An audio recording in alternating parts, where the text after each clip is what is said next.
ceux qui sont devenus du jour au lendemain injustement et scandaleusement riches, et d'autre part ceux qui sont injustement et scandaleusement maintenus dans l'extrême pauvreté. Mesdames, Messieurs, vous exercez un noble métier qui est généralement qualifié de quatrième pouvoir. Oui, vous êtes un pouvoir, car vous pouvez par votre parole, par vos écrits, contribuer puissamment à éclairer les consciences, aider à comprendre des situations complexes, contribuer à modifier les comportements déviants, aider à la promotion d'un climat politique apaisé et serein dans le pays. Mais vous ne pouvez remplir ces missions que si, et seulement si, vous respectez les règles de déontologie professionnelle de votre beau métier. Au nom de ces règles, signalons l'objectivité, l'équité, la rigueur intellectuelle, la probité morale, le sens de l'honneur et de l'amour propre. Un journal n'est pas un propagandiste, et encore moins un griot. Un journaliste est un intellectuel, un éclaireur, un iconoclaste. Sa vocation n'est pas de célébrer telle ou telle personnalité, fût-elle de l'opposition, d'écrire des panégyriques, d'être un partisan, voire un fanatique. Il accepte des opinions, mais il doit savoir raison garder, avoir le sens de l'équilibre, de l'équité et de l'objectivité. La politique est un terrain mouvant, soumis aux aléas de rapports de force. Ceux qui aujourd'hui sont les détenteurs du pouvoir peuvent demain le perdre. À l'inverse, ceux qui sont aujourd'hui dans l'opposition peuvent demain, à la faveur d'élections libres, transparentes et équitables, accéder au pouvoir. Si certains d'entre vous continuent à traiter l'opposition d'aujourd'hui comme il le faut, comment pourrait-il légitimement revendiquer la liberté de la presse? Si demain, cette opposition venait au pouvoir, retournerait-ils leur veste pour célébrer le nouveau pouvoir? Quelle serait dans ce cas de figure leur crédibilité? Alors, mes chers amis, faites votre travail conformément à l'éthique de votre métier. Ne faites pas, par exemple, comme certains journalistes de Dépêche de Brazzaville ou de la Semaine africaine qui se mêlent ouvertement de la politique et se permettent de déclarer dans les émissions de propagande organisées par la presse présidentielle sur Télé Congo ou dans leurs colonnes que les états généraux de la nation revendiqués par l'opposition ne sont pas opportuns. Ce faisant, ces journalistes ne sont pas dans leur rôle. Ils font office de griot et se disqualifient en tant que journalistes. Mesdames, Messieurs, une amour politique vient de s'achever. Une autre commence. M'adressant à vous, chevalier de la plume et de la caméra, je ne puis m'empêcher de vous dire ma colère et mon rejet de la politique qui a été conduite par le pouvoir en 2012. Beaucoup a déjà été dit à ce sujet par le collectif des partis de l'opposition congolaise, notamment dans son message du 28 décembre 2012. Je limiterai mon propos à la récente augmentation scandaleuse des salaires des ministres, à l'affaire de l'achat de 18 cargaisons de pétrole du Congo par la société Gunvor, aux interdictions illégales des activités des partis de l'opposition, au projet de modification de certains articles de la Constitution du 20 janvier 2002 et aux élections locales de 2013.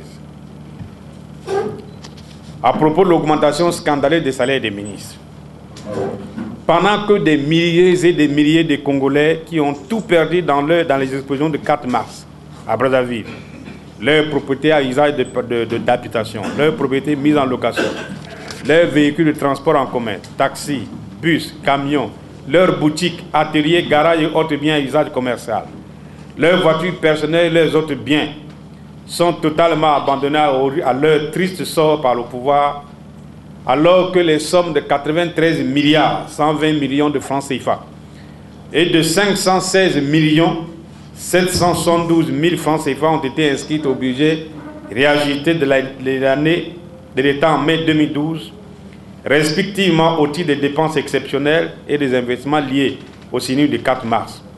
pendant que malgré les énormes revenus financiers générés par le pétrole depuis 2003, 70% des Congolais vivent en dessous du seuil de pauvreté. Pendant que l'écrasante majorité des jeunes Congolais, 70% environ, sont sans emploi, traînent une existence de clochard, pendant qu'à la caisse de retraite des fonctionnaires CREF et à la caisse nationale de sécurité sociale CNSS, les retraités accusent plusieurs mois d'arriérés de pension, pendant que le gouvernement refuse obstinément d'augmenter les salaires des misères des fonctionnaires et qu'il a même procédé en 2011 à une diminution de l'ordre de 150 à 200 points de leurs indices, chose inimaginable et infaisable dans un système moderne. Bref, pendant que le commun des Congolais se morfond dans les souffrances sociales atroces, le président de la République a signé en octobre 2012 un décret augmentant de façon scandaleuse les salaires déjà élevés des ministres. Au terme de ce décret, un ministre d'État, et il en a 6 dans le gouvernement actuel, gagne désormais 15 millions de francs CFA. Ensuite de ce salaire astronomique, chaque ministre d'État bénéficie d'une indemnité de logement de 2 millions de francs CFA par mois, alors qu'il occupe un logement de fonction. Il a droit à 4 véhicules 4x4 de luxe, 4 chauffeurs, 2 maîtres d'hôtel, 2 cuisiniers, 2 jardiniers, la gratuité de l'eau et de l'électricité et du téléphone. Un ministre sans grade, c'est-à-dire un ministre normal, gagne 11 millions de francs CFA et jouit de nombreux avantages, dont 1,5 million de francs CFA d'indemnité de logement, alors que chaque ministre est déjà logé par l'État, 2 véhicules, 2 chauffeurs, 2 maîtres d'hôtel, 2 cuisiniers, 2 jardiniers, la gratuité de l'eau, de l'électricité et du téléphone. Un ministre délégué gagne 9 millions de francs CFA par mois et jouit de nombreux avantages matériels. Le décret qui institue ces salaires faramineux n'a pas été publié au journal officiel, il est gardé secret. Pour masquer le scandale que constitue l'augmentation provocative des salaires des ministres, le président de la République a annoncé dans son message de fin d'année que le SMIC passait de 64 500 francs CFA à 90 000, croyant ainsi faire passer la pilule amère. Or, non seulement l'augmentation annoncée du SMIC est dérisoire au regard du coût très élevé de la vie, mais elle ne concerne que 2% des 80 000 fonctionnaires congolais. La logique commandait que le gouvernement augmente de façon significative le SMIC et les salaires des autres catégories professionnelles de la fonction publique, maintenus à un niveau scandaleusement bas depuis plusieurs années, que l'inflation galope chaque jour davantage. Avec les moyens financiers colossaux dont il dispose, le gouvernement aurait pu porter le SMIC à 150 000 francs CFA comme au Gabon et la valeur du point indiciaire à 400 francs CFA, ce qui entraînerait un doublement des salaires des fonctionnaires. Si le gouvernement annulait dans le même temps la mesure unique de diminution des indices des fonctionnaires. Au lieu de cela, le gouvernement a aggravé les inégalités des injustices sociales en portant à 15, 11 et 9 millions de francs CFA les salaires des ministres qui étaient déjà de 2, 3 et 5 millions de francs CFA et 5 millions de francs CFA en fonction de la hiérarchie gouvernementale. Quel scandale! Quant aux députés et sénateurs, ils gagnent 3 millions de francs CFA par mois, hors indemnité de cession. Dans bien d'autres secteurs de l'État, les hauts salaires octroyés à la hiérarchie s'apparentent à la corruption. On le voit, le pouvoir ne se préoccupe que de ses propres intérêts du sort de ceux qui défendent le régime. L'amélioration des conditions de vie des populations n'est pas son souci. 2 poids, 2 mesures. Par ailleurs, le gouvernement vient d'inaugurer une fonction publique à 2 vitesses. En effet, si le point indiciaire de l'administration générale et celui des personnels de la recherche scientifique est de 200 francs CFA, avec les indices diminués de 150 à 200, points suivant les catégories, la valeur du point indiciaire a été portée à 300 francs CFA pour les personnels des professions de santé et ceux de l'université. Visiblement, le gouvernement n'a pas de politique salariale cohérente. Il n'est pas acceptable que dans une même fonction publique, il y ait de telles inégalités et injustices sociales.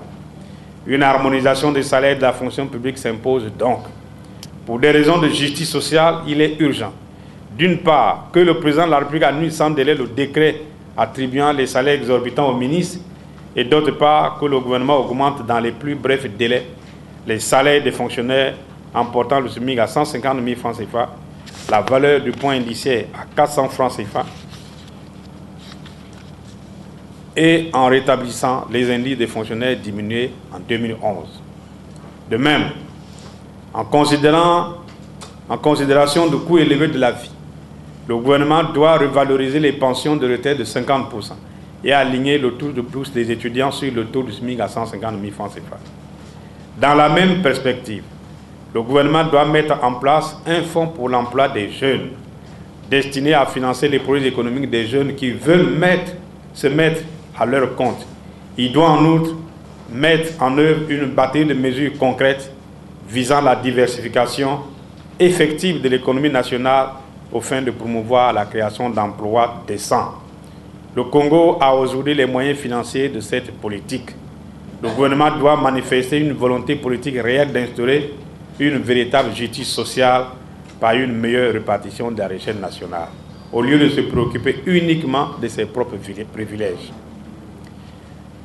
À propos de la vente de 18 cargaisons de pétrole de l'État congolais à la société Gunvor, le ministère public de la Confédération helvétique a ouvert une procédure pénale pour soupçon de blanchiment relative à des opérations financières suspectes en rapport avec l'achat de cargaisons de brut du Congo-Brazzaville par la société Gunvor.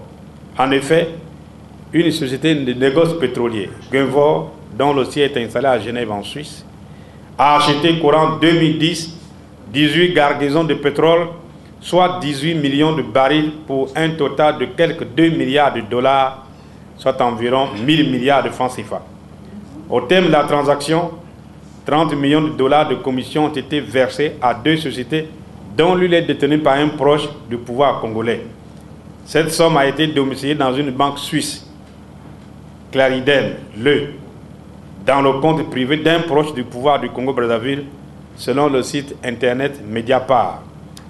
Intriguée, la vice-présidente de la banque, Clariden a dénoncé cette situation aux autorités suisses qui ont bloqué les comptes et porté plainte contre X. Plusieurs questions se posent dès lors. Premièrement, qui sont les acteurs congolais de l'affaire Gunvor? Deuxièmement, pourquoi le produit de la vente de 18 cargaisons du brut de l'État congolais, vente dont la responsabilité incombe officiellement à la SNPC, se retrouve-t-il dans le compte d'un privé qui n'a pas qualité pour accueillir dans son compte l'argent public du Congo? Troisièmement, pourquoi le Sénat, chambre qui jouit d'une légitimité parlementaire, ne s'est-il pas saisi de cette affaire au moment de la discussion de l'exécution du budget de l'État, exercice 2012, et de l'adoption du budget de l'État, exercice 2013? J'interpelle en conséquence la SNPC, le ministre des Hydrocarbures et le ministre des Finances, afin qu'ils expliquent au peuple congolais ce qui s'est passé dans cette affaire et qu'ils nous indiquent quels sont les Congolais impliqués dans ce détournement d'une partie du pétrole de l'État. L'opposition congolaise devrait prendre les dispositions nécessaires pour se porter partie civile dans la procédure ouverte à Genève par le ministère public de la Confédération helvétique. Dans le même registre, j'interpelle le ministre des Transports afin qu'il dise clairement au peuple congolais quel est le statut de la compagnie aérienne Equair et quels en sont les actionnaires. De même, j'interpelle le ministre de la Communication afin qu'il explique au peuple congolais pourquoi les dépêches de Brazzaville, un journal privé, est-il financé par les fonds publics.